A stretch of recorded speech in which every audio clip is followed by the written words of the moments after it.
and propellers. And this is the bracket, and this is the housing.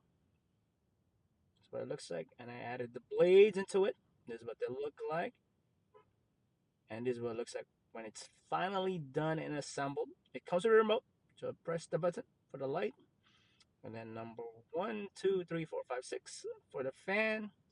And one great thing about this fan is there's a remote switch for if you want to do counterclockwise or clockwise for winter or summer, so you don't have to go all the way to the fan to switch it up.